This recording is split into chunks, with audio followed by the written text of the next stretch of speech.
So this is my body butter going into the hot water bath. I put it in a hot water bath so it doesn't burn the butters. Butters melt down into this really nice beige liquid, and I put it into my standing mixer bowl along with the measured out oils. So here I'm using different seed oils. This will then go into the freezer, and then will come out about 20 minutes. Mix it up, stir it around, and this is about 20 minutes later. The body butter has to get hard enough where it will be able to incorporate the air into it. So whip it up, and the air gets incorporated into the oils and the fats and creates this fluffy texture that you see.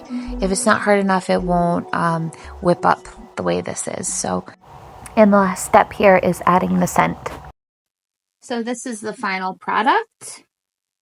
It's really pillowy and light, and I'll show you when it's going into the container here how it looks. This is the body butter. Just going to kind of scoop it down. And this I'm making for myself because I ran out. Selfishly, I like the jojoba, and I think I might actually like the Koopa Chew butter in there better. The other butter that I was using was kokum. It was just a little bit of hard butter. But if this stays stable with the increase in stearic acid, I actually think I might like this one better. So I'll show you what it looks like going on the skin too. And again, I'm doing this all just to try to keep it nice and stable.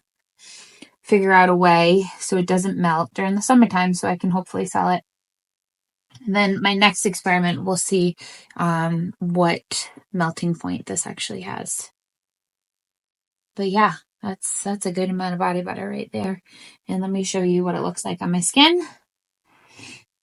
I already tried it, so probably a little greasy, but here is the body butter. And this is a ton of body butter, so it's going to look greasy. But I love the feel of it. Really do.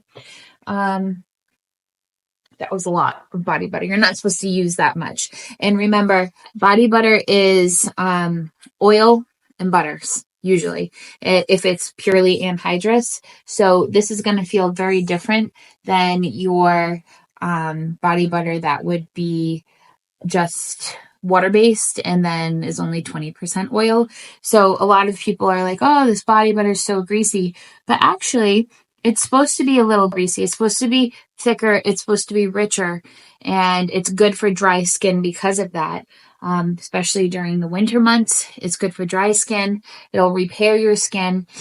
But this is butters and oils. So it's not going to be the same as, say, your water-based lotions that are lighter and 80% water. Just so you're aware.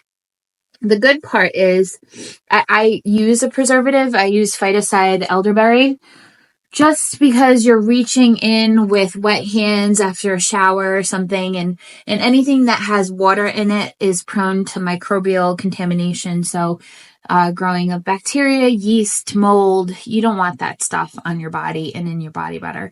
So that you don't have to preserve anhydrous body butters, which this is. It's purely oil, purely butters, because a lot of the bugs don't grow in that kind of environment, but I do. Just because you got wet hands, you're reaching in, your kids are reaching in, they're picking their nose. I don't know what your kids do. I know what my kids do, and that's like they pick their nose all the time. So it just adds an extra level of protection. So yeah, I think this looks pretty stable. It looks good.